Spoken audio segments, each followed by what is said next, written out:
I stepped into the lighthouse, and the wind seemed to follow me, carrying voices that shouldn't exist. At first, I thought it was just the creaking of the old structure, but the murmurs grew clearer, forming words I couldn't understand. As I climbed the stairs, a chill ran through me, and I glanced back, expecting to see something watching. When I reached the top and looked out into the night, the whispers stopped, and the silence felt even more terrifying. The wind slammed into me the moment I stepped out of the car, nearly pushing me back toward the road. The lighthouse stood like a sentinel against the darkening sky, its shadow stretching over the jagged rocks below.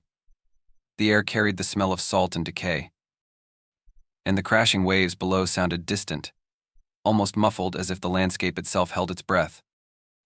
As I approached, I noticed something odd. The wind didn't feel like wind anymore. It felt deliberate, like it was guiding me forward, pushing me toward the towering structure. I hesitated, glancing over my shoulder to the empty shoreline. It felt wrong, being so alone. The lighthouse door creaked open with a groan, almost welcoming me in. I paused, shivering, then stepped inside. The first thing I noticed was the sound. The wind outside should have faded, but it didn't. Instead, it followed me, swirling through the air with faint whispers threading through the gusts. I froze, straining to hear, but the words were fragmented, slipping through my understanding like smoke through fingers. My rational brain insisted it was the wind playing tricks, but my gut churned with unease. The air inside was cold and damp, carrying the sour tang of mildew and rust. The walls were streaked with water stains, and the floorboards beneath my feet groaned with every step, their protests loud enough to set my teeth on edge. And then the whispers grew louder. It wasn't just sound, it felt alive. I turned toward the spiral staircase leading up to the beacon room, my heart pounding. The whispers seemed to rise from there, winding upward like an invisible thread pulling me closer. For a moment, I thought I heard laughter, faint and cruel, just beneath the wind's breath. I backed away, my legs stiff with dread. This wasn't the way the story should go, I thought. I was here to write about history, not to become a part of it. But the longer I stood still, the louder the whispers grew. It was as if they were waiting, impatient for me to move.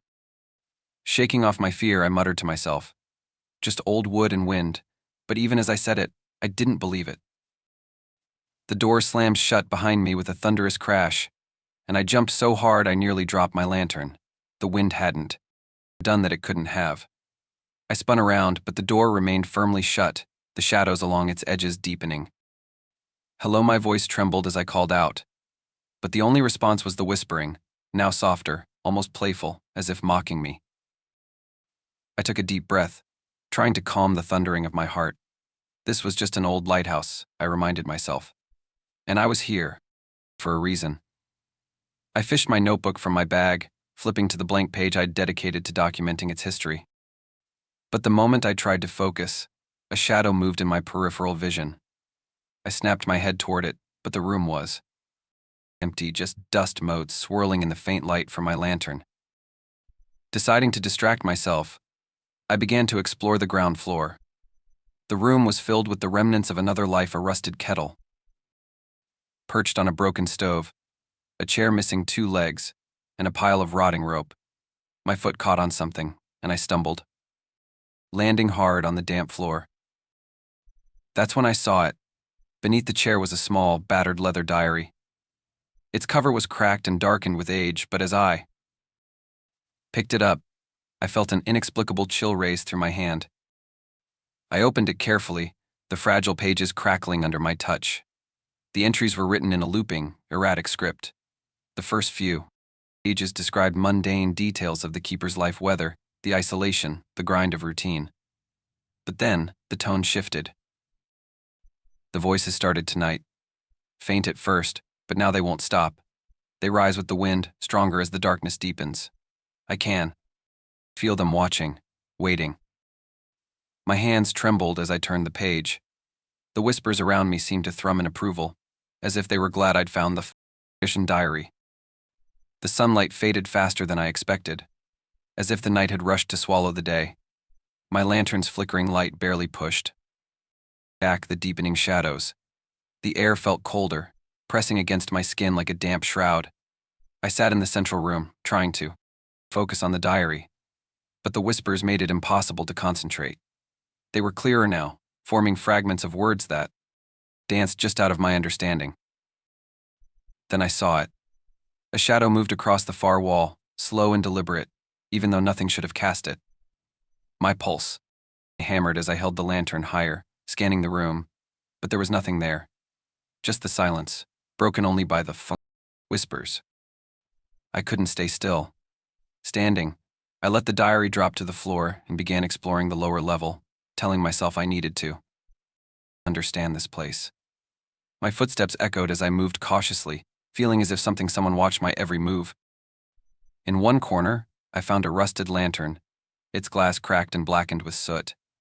Beside it lay a small toy a wooden horse with peeling paint. My stomach tightened. What would a child's toy be doing here? The thought of a child in this cursed place made my skin crawl. As I moved deeper into the lighthouse, the walls began to change. Scratches marred the surface, some shallow and random, others deep and deliberate. One mark looked like a handprint dragged down the wall, its edges splintered into the wood. Then the footsteps began. They echoed faintly at first, as if someone above was pacing. I froze, holding my breath, straining to listen. The sound grew louder. Deliberate, each step a sharp creak of the wooden stairs. My chest tightened as my mind raced for an explanation. I took a step toward the staircase, then another. My lantern trembled in my grasp. Just as my foot touched the first step, the footsteps stopped. The silence that followed was worse than the sound. It pressed down on me, heavy and suffocating, amplifying my fear. I retreated, my heart racing, and snatched up the diary. Flipping desperately through the pages, I found a chilling passage I hadn't noticed before. The voices belong to the lost. They are carried on the wind, waiting to claim another. I laughed nervously, trying to dismiss it as superstition. But the whispers seemed to laugh back, echoing mockingly through the far empty halls. The staircase groaned with each step I climbed. The wood felt damp under my hand as I gripped the railing, and each step seemed harder to take, as if the air grew heavier the higher I went. The whispers were deafening now, swirling in a chaotic chorus that seemed to tug at my thoughts. I clenched my jaw, trying to block them out, but they burrowed into my mind, making my skin crawl. When I finally reached the beacon room, I froze. The room was pristine, untouched by the decay below. The glass panes rattled softly in the wind, and the unlit lantern in the center seemed to pulse with an unnatural energy. Carvings etched into the floor glowed faintly, symbols that were foreign and foreboding. As I stepped closer, the wind surged, slamming into the glass with enough force to make me flinch. I turned, and something cold brushed against my shoulder. It was like the touch of ice, brief but unmistakable. I spun around, heart hammering, but no one was there. The air was empty, yet alive with an oppressive presence that pressed air against my chest. The lantern suddenly flickered to life, casting jagged shadows that danced across the walls. The shadows twisted unnaturally there, movements chaotic and wrong. My breath hitched as one of them seemed to turn toward me, its shape stretching into something vaguely human before dissolving back into darkness. The whispers rose into a cacophony, and I realized they weren't just noise anymore. They were words, fragmented but insistent. Stay. Lost. Ours. I stumbled back, my foot catching on the carvings etched into the floor. The symbols glowed brighter, pulsing in time with the whispers. The wind howled through the room, and for a moment I thought I heard laughter, deep, guttural, and cruel. The lantern's flame flared, and the light shifted. My shadow stretched across the floor, bending unnaturally until it seemed to break free, standing upright before me. I screamed, the sound swallowed by the wind. The whispers followed me down the stairs, growing louder with every frantic step. I clutched the diary against my chest like a talisman, but the words on its pages were seared into my mind. Do not listen. Do not look too late. I'd already done both. The staircase felt endless, the shadows deeper than before. I swore the walls had shifted, stretching and twisting into unfamiliar shapes. The air was thicker, colder, as though the lighthouse itself was alive and suffocating me. Halfway down, I stumbled, my hand grazing the wall to steady myself. My palm came away slick with something warm and sticky. Blood. My breath hitched as I brought my hand closer to the lantern's light. The blood glistened, dark and fresh. I turned sharply, the light swinging wildly, but there was nothing behind me. Just the same winding staircase, impossibly long now, as if I had been walking in circles. The whispers shifted, blending into faint screams that sent chills rippling down my spine. Panic surged through me, and I hurried faster, my steps clumsy and loud. The diary slipped from my hands and tumbled down the steps, landing with a heavy thud in the room below. I hesitated, dread pooling in my stomach. When I reached the bottom, I froze. The room was wrong. Larger, darker, the corners swallowed by shadows that seemed to pulse, like they were breathing. My lantern's light barely touched the walls. I bent to pick up the diary, my fingers trembling, when something caught my eye, a mirror propped against the far wall. Its surface was clouded, yet something moved within it, too fluid to be a reflection. A figure. Swallowing my fear, I stepped closer. The figure in the mirror wasn't me. It stood still while I moved, its head tilted slightly, its face was obscured. My hand lifted instinctively, and so did its, but then it stopped, holding its position as my arm fell. I turned, but the room was empty. When I looked back, the figure was gone. The air around me grew heavier, pressing against my chest. The shadows on the walls stretched unnaturally, twisting like black smoke. Suddenly, the lantern flickered, plunging me into darkness. My own shadow stretched forward, snapping loose from my feet and surging toward me like a living thing. I screamed, but it was swallowed by the whispers. The wind outside erupted into a violent roar, rattling the lighthouse to its bones. The walls groaned, and the floor trembled beneath my feet. I stumbled toward the door, desperate for escape, but it wouldn't budge. The handle was icy cold, and no matter how hard I pulled, the door remained sealed shut. Outside, the ocean churned, its thunderous waves rising higher and higher. Lightning flashed, illuminating the jagged rocks below, and for a brief moment I saw something, a figure standing at the edge of the cliff, staring directly at me. I backed away from the door, my heart pounding. The whispers were louder now, blending into a chaotic cacophony of voices. They overlapped, shouting, pleading, laughing. They were everywhere, filling the air, crawling under my skin. I grabbed my phone, but the screen was dead, the battery inexplicably drained. The flashlight flickered once, then died completely, leaving me with only the dim glow of the lantern. The storm intensified, shaking the lighthouse with each gust of wind. The air felt alive, thick with an unseen presence that pressed against me. I sank to the floor, clutching the diary like a lifeline, flipping through its pages in desperation. My breath caught in my throat when I reached the final page. It had been blank before, but now it bore a single line of text, written in jagged, frantic handwriting. You will not leave. The lantern's light dimmed further, the shadows growing bolder, encroaching on me from all sides. The voices in the wind became clearer, distinct now, and I realized they were calling my name. Something slammed against the door, a loud, deliberate thud that made my blood run cold. Then another, closer, and another. I backed away, trembling, as the shadows began to crawl toward me, alive with hunger. My voice cracked as I whispered, please.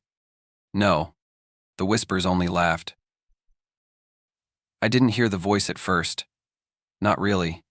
It wasn't like a sound, it was more of a pressure, a hum in the air that tightened my chest, drawing me closer. The shadows in the corner of the room stirred, like a living thing. My heart thudded in my chest as I watched them shift, pooling together to form someone. The shape that emerged was tall, looming, its form impossible to define. It was like a silhouette wrapped in smoke, dark and shifting, with no features, no eyes, no mouth, just an absence of everything that should have been there. And then the voice came. It was deep, resonant. My name. It was no longer a whisper, but a solid, terrifying force that rattled the bones in my skull. You, the voice rumbled, like the wind through cracked stone, are mine. I couldn't breathe. The weight of its presence suffocated me, pushing me back into the corner. I could hear it now, the sound of the thing moving, though its shape never shifted. The air in the room grew thick with its presence, and I realized I couldn't escape. Then came the visions. I was no longer in the room with the entity. I was somewhere else, somewhere vast and open. I saw sailors, their eyes wide in terror, as they sank beneath the waves, drowning over and over again. I saw the keeper, his eyes crazed, scribbling in that damned diary, his hands shaking violently as he scrawled words that spilled out like blood. And then I saw me. I was drowning too, gasping for breath as cold hands dragged me under the water. My body went numb, and the weight of the ocean pressed against my chest. But it wasn't the water, it was the weight of this place. The entity. The curse. I scrambled to my feet, desperation coursing through my veins. The staircase loomed before me. I turned, fleeing, the figure steps, echoing behind me, deliberate, heavy. It was following. The beacon room was blinding, the light from the lantern burning bright and unnatural. The carvings on the floor pulsed with an eerie glow, their symbols shifting as if they were alive. I didn't know what to do. The words the entity had spoken echoed in my head. A cruel ultimatum that rattled through my mind. Stay or bring another. My breath hitched. I knew what it meant. I'd heard the stories. The lighthouse had always taken someone to fuel its curse. And now, it was my turn. But it wasn't just my life on the line. I thought of my family, of my friends. Faces flashed before my eyes, people I loved, people who would never forgive me if I chose them. The thought of condemning someone else to this nightmare made my stomach twist in knots. But what if I didn't choose? What if I tried to leave? The entity's presence filled the room, cold and suffocating, pressing against me. Like a physical force.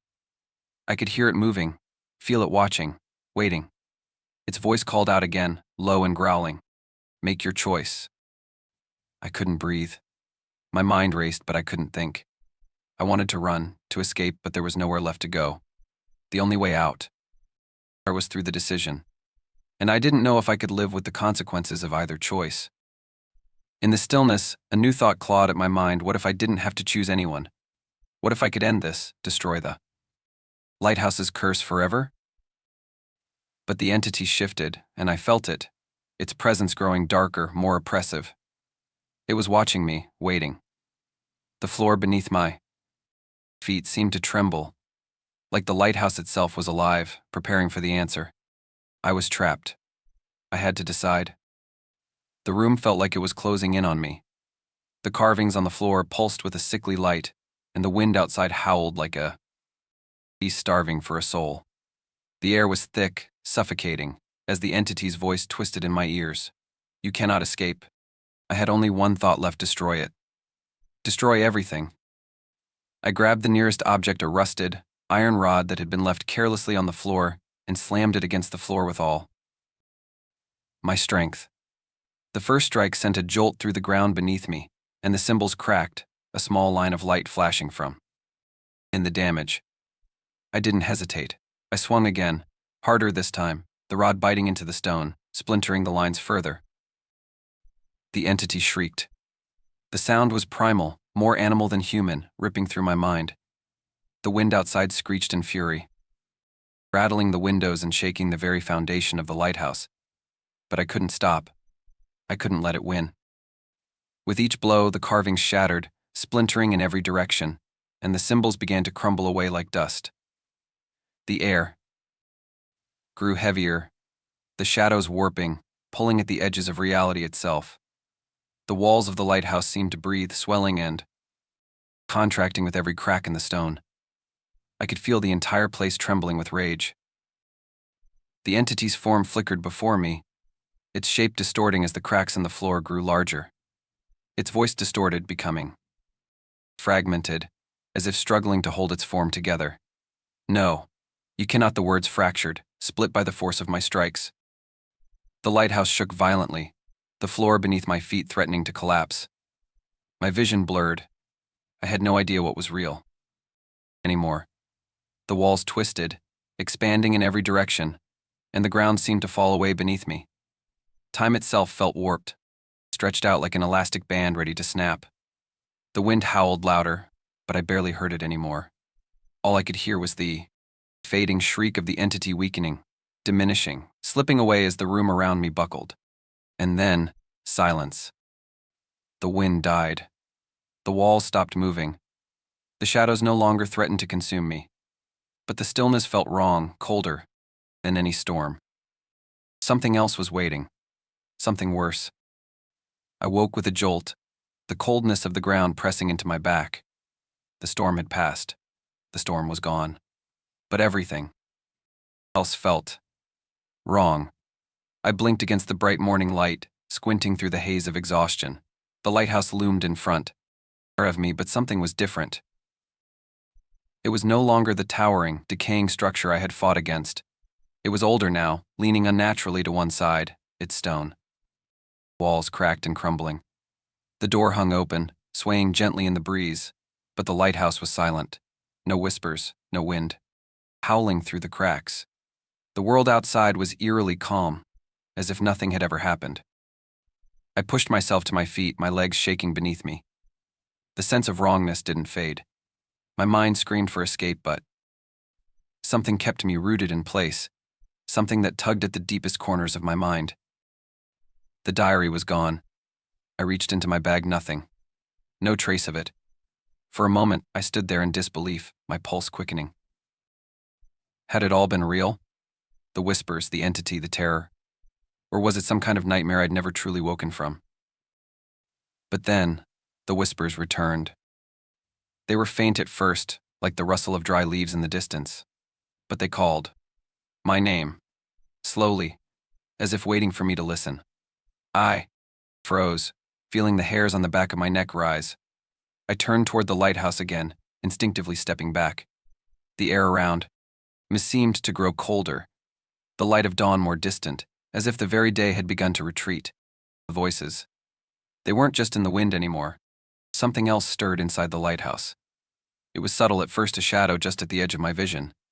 But when I looked away, it was there. A figure, impossibly tall, standing motionless in the doorway. My breath caught, and I felt my heart sink into my stomach. No, not again. I turned, my legs screaming at me to run. But I couldn't move. I couldn't breathe. The door to the lighthouse slammed shut behind me, a heavy, final sound that echoed through the quiet morning. Then came the whisper. Clear as day, you're not free. The ground seemed to shift beneath my feet, pulling me back toward the lighthouse, the shadows stretching like fingers desperate to reclaim me. I tried to scream. Nothing came out. Weeks later, back home, I thought I had escaped. The nightmare seemed distant, just a memory, a fragment of a forgotten story. But then, one evening, as I sat by the window, the wind picked up. It was just a normal breeze at first, rustling the trees outside. But then, faintly, I heard it just above the wind. A whisper. "Okay." I named dot dot dot dot dot dot dot dot dot dot dot dot dot dot dot the new. The curse wasn't done with me yet. If you dare, share this story. But remember, every retelling brings it closer to reality. Are you sure you're alone as you finish this story? Or is something watching from the shadows?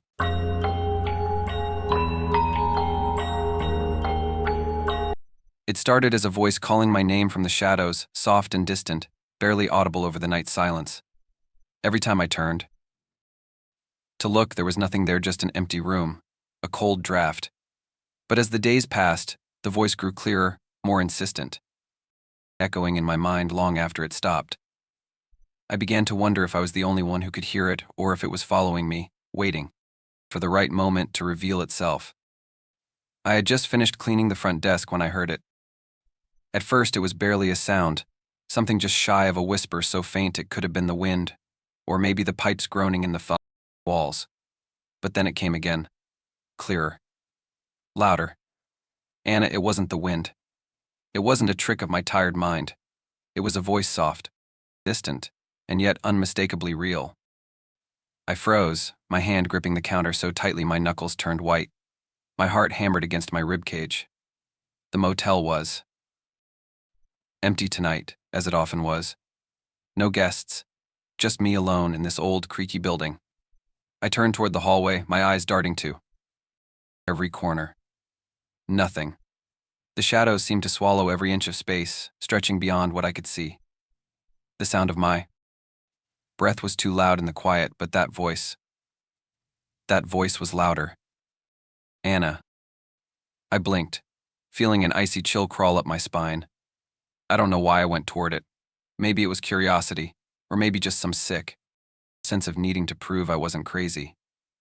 I stepped into the hallway, the heavy silence wrapping itself around me like a suffocating blanket. The soft creaking of the floorboards under my boots sounded deafening in the stillness. Every part of me screamed to stop, to turn back. But my feet kept moving, as though someone else had control of my body. The hallway stretched before me in the dim light, shadows twisting at odd angles. I should have turned around.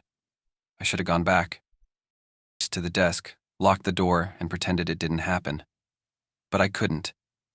The voice, faint yet persistent, kept whispering my name. Anna. I felt a sudden rush of dread flood my chest, tightening my throat. There was something wrong. Something wrong about the voice. I couldn't place it, but it didn't sound like a human voice. It felt unnatural. I stood at the end of the hallway, staring into the darkness. The hairs on my neck prickled. I took a step back, half expecting to see someone lurking just out of sight, but no one was there. The air grew heavier, colder. The voice stopped. I swallowed, trying to steady my breath. It was nothing, I told myself. Just the wind, or maybe a guest I hadn't seen. Maybe I'm just tired. But it wasn't. The sense of wrongness lingered in the air, pressing down on me. That feeling. It didn't leave. The next night, I heard it again. It wasn't just a whisper anymore. This time it was clearer, more insistent. My body went rigid as I was bent over a guest's paperwork. At the desk. The quiet of the motel hung heavy in the air, like a thick fog, and then, unmistakably, I heard it. Anna. I nearly jumped out of my skin. My heart skipped a beat, and I froze, my mind scrambling to make sense of what was happening. The voice, louder, sharper, was like a claw digging into my chest. I spun toward the hallway, but as I did, the sound stopped. Dead. Silence. For a moment, I thought maybe it was my imagination. Maybe it was the stress of working alone again, night after night. Maybe my mind was starting to fray under the pressure, the isolation, the endless hours of silence. But deep down, I knew I wasn't imagining it. The voice was real, and it knew my name, Anna. I took a shaky breath and stepped into the hallway. The same darkness pressed against me, suffocating and heavy. The lights above flickered once, twice. I felt a cold draft rush past me, as though something unseen had moved just out of my line of sight.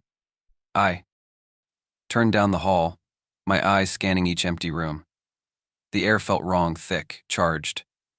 The walls seemed to pulse with a kind of energy, like they were alive.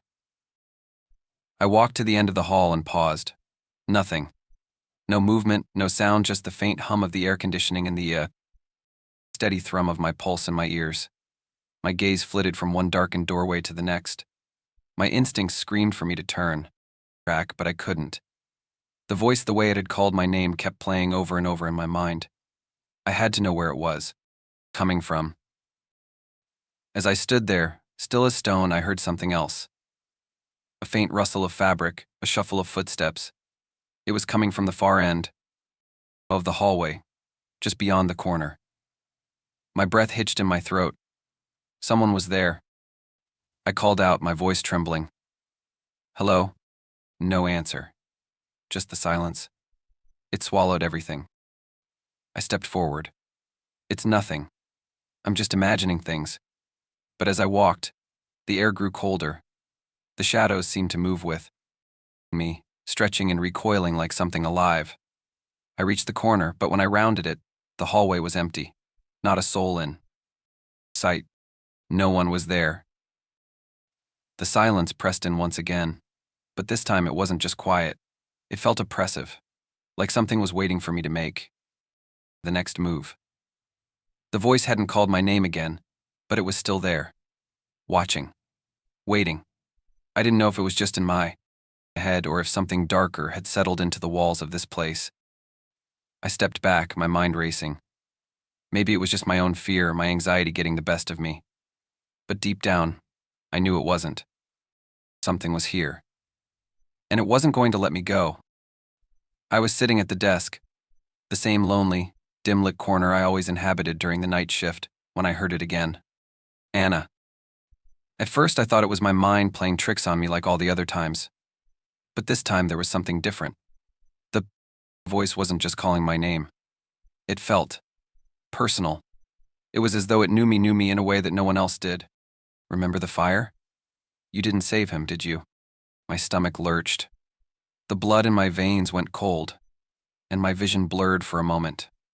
I hadn't thought about that night in years, but suddenly I was there again. The fire, my brother, his screams, the guilt that had eaten at me ever since.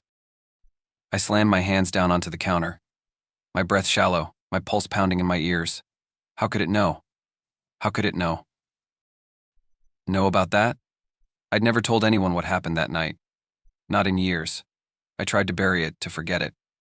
But the voice, it had dredged up the one thing I could never escape. Anna, the voice whispered again. But this time it felt like it was right next to me. Close. Too close. I wanted to scream. To run. But the room was suffocating, the air thick with something unnatural. My throat tightened, and I realized I was trembling. I was losing control. That night, as the voice grew louder and more insistent, I couldn't stop the tears from spilling down my face. I hadn't even realized how badly I had been unraveling. Every night, the voice grew more vivid, more invasive. It spoke of my darkest memories, each one piercing through me like a needle. And no matter what I did, no matter how hard I tried to ignore it, the voice didn't stop. It was in my head, in my soul, digging deeper into the places I had locked away. I lay in bed that night, eyes wide open, hearing the faintest footsteps in the hallway outside my room. The voice, soft at first, then louder. Anna, you're the reason he's gone. The walls of the motel seemed to breathe with me, and I could swear I felt eyes on me even when I was alone. I could feel it. It was closer. The shadows were growing thicker, creeping around the edges of my mind. I wasn't sure if I was awake anymore. It felt like the line between reality and nightmare had blurred. I couldn't escape it. The voice, the memories, the guilt, it had me in its grip, and I didn't know how much longer I could hold on before it broke me completely. The next morning, I couldn't take it anymore. I had to know what was happening. I couldn't keep living like this, tortured by a voice I couldn't explain. So I decided to search the motel's history. If I could find out what had happened here before I started working, maybe I could understand what was haunting me. Maybe I could stop it. I dug through old records and found faded journals hidden in the back of the office. Each page I flipped through made my skin crawl. Stories of strange disappearances, unsettling reports about the building. But it wasn't until I came across the journal of one of the motel's past owners that I found the truth. The words on the page were chilling. The ritual was successful. We've trapped it. It feeds on fear.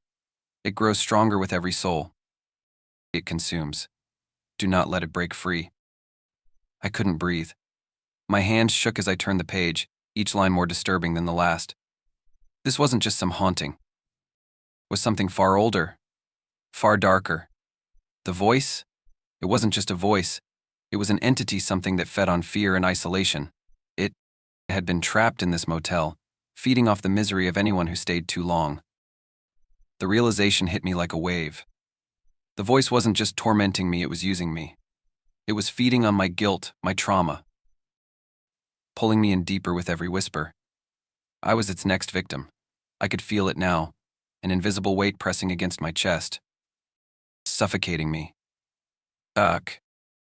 But it wasn't just the voice that terrified me. The more I read, the more I realized how many others had fallen victim to this thing.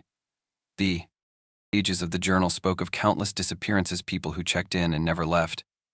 Faces twisted in terror, their eyes wide with fear, staring back at me from faded photographs. And then, I saw it. One of the photographs. It was me. The face in the photo was distorted, frozen in a scream, but it was unmistakably me. I dropped the journal. My blood ran cold. The entity had already marked me. I wasn't just a guest in this motel anymore, I was a prisoner. I tried to stand, to escape, but the walls felt like they were closing in. The air was thick with dread. I knew now that there was no way out. The voice, it was coming from me, and there was nowhere to hide. It had been waiting for me all along, and now it was going to claim me. The voice. It wasn't a whisper anymore. It was a command. The moment I heard it, my body stiffened, as though I was frozen in place, compelled to obey. Come closer, Anna. The words slithered into my mind, like a cold, slithering creature. They didn't just call me, they demanded my attention. I wanted to. Refused to run, to hide, but I couldn't. My legs moved before I could stop them. I felt my feet dragging me down the hallway, toward the rooms I had never dared to enter. The voice pulled me like a puppet on invisible strings. As I walked, the motel felt different. The air thickened with every step, making it hard to breathe. The walls seemed to pulse. Around me, alive, watching. It was like I was in a nightmare where the very building was conspiring against me. Rooms I had passed 100 times before now seemed unfamiliar, their doors creaking open on their own, inviting me in. I tried to avoid looking at them, but my eyes were drawn to them, like moths to flame. In the distance, I heard the faint sound of something moving, furniture scraping across the floor, doors slamming open and shut. The noise came from all around me, but when I turned to look, nothing was there. The hallway stretched endlessly like a tunnel, pulling me deeper into the unknown, and the voice, it was closer now, behind me, in my head, pressing against my skull. It was feeding off me. I could feel my thoughts unraveling. The isolation I had once felt comfortable with was now crushing me. I couldn't think straight. The motel had become a prison, its walls closing in with every passing second. It wasn't just the physical space anymore, it was my mind, my soul, suffocating under the weight of the entity's power. I tried to scream, but no sound came out. The voice was all I could hear, echoing through my skull, louder than ever. It wasn't asking anymore. It was telling me what to do, telling me I had no choice. I grabbed the phone, desperate for a connection, desperate for someone to help me. But the line was dead. No one was coming. You're mine now. Anna, the words wrapped around my mind like a vise. I could feel myself sinking into the motel's darkness, becoming part of its twisted fabric. There was no escape. I turned toward the door, my last hope. I grabbed the handle and yanked, but the door didn't budge. It slammed shut, the force rattling the walls around me. I wasn't going anywhere. Everything felt wrong now. The walls pressed in on me, tightening like a noose. It wasn't just the motel, it was me. I staggered backward, my hand pressed to my mouth as though trying to keep the screams from escaping. I couldn't escape it. Couldn't escape myself. The truth hit me like a wave of ice-cold water. The entity wasn't outside of me, it was inside me. It had been, feeding on my guilt, on my fear, using my past to trap me here. The fire. My brother. The voice had always known. It wasn't haunting me, it was manifesting from the darkness I had buried deep inside. I had been running from it for years, but now it had caught me. I was its next victim, its prisoner. The entity made me relive that night, the fire, the screams, the sound of my brother's voice calling for help as the flames consumed him. I had failed him. I had failed to save him. And now, in this place, the entity was using that failure to pull me deeper into the nightmare. Nightmare.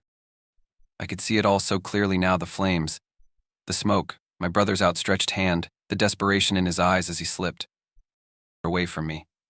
I had tried to save him, but I hadn't. I was too late. I couldn't even save myself now. The motel was no longer just a building. It had become a part of me, and I was becoming part of it. There was no escape. The walls closed in, the floor tilted beneath me, and I was consumed by the darkness. I screamed, but it felt like the sound was swallowed by the very walls. The voice didn't stop. It wasn't calling me anymore, it was accepting me. I wasn't sure how much time had passed, minutes, hours, or days, but I could feel it. The voice, now all-encompassing, was inside me. It wasn't a whisper anymore. It was a roar, louder than my own thoughts, louder than anything I had ever known. And then, there was nothing. The voice stopped. The darkness swallowed everything. I didn't fight it. I couldn't. It was too late. I had become part of the entity, part of the motel, lost in its twisted web. The last thing I heard before everything went black was my own name, called out in a voice that no longer felt like a call, but Anne. Acceptance. Anna. And then, nothing. I don't know how long it's been. Hours? Days? It doesn't matter anymore. Time doesn't exist here, not in the way I remember. The moment the darkness took me, I ceased to exist as I once did. I thought the terror would end when the voice stopped, when I gave in. But it didn't. No, the moment I surrendered, I became it. The entity. The darkness. There is no escape, not for me, not for anyone. The motel, the halls, the rooms, they're all a part of me now. The walls echoing with the whispers of everyone who's ever passed. True. My body, my mind are no longer my own. I feel it, this hunger inside me, pulling me toward the same fate that once terrified. Eerie. I stand at the front desk now, watching the door, listening for footsteps. The voice, it's still there. It's calling again, but this time it doesn't call me. It calls to someone new. A young woman, a stranger, her footsteps slow and unsure, like mine were all those nights. I go. Anna, the voice hisses, this time softer, more intimate, pulling her in, just like it pulled me. I can hear her stop, just outside the door. She's hesitating. She feels it too. The weight of the shadows, the suffocating pull of the motel's curse. She doesn't know that. This is how it begins, that she's already trapped. That she's already mine. I can't help her. No one can. This is the price of being part of this place. The price of facing what should never be faced. I hear her now, breathing heavily. The door opens. I should warn her, but I know it's pointless. The voice, the entity, is too powerful. Doesn't care. She's already fallen into its grasp, and soon she'll be lost like all the others, like me. The last thing I remember hearing is her breath, sharp with panic. She turns toward me, her eyes wide with terror. But it's too late. The voice calls again, louder this time, unmistakably real Anna. But it's not me it calls anymore. It's her. I want to scream, to beg her to run. But I can't. I am just a part of the wall now. A face in the shadows, forever trapped in this. In there. And then I hear it again. That whisper, faint and distant. A new voice, a new victim. Are you sure you're alone as you finish this story? Or is something watching you from the shadows?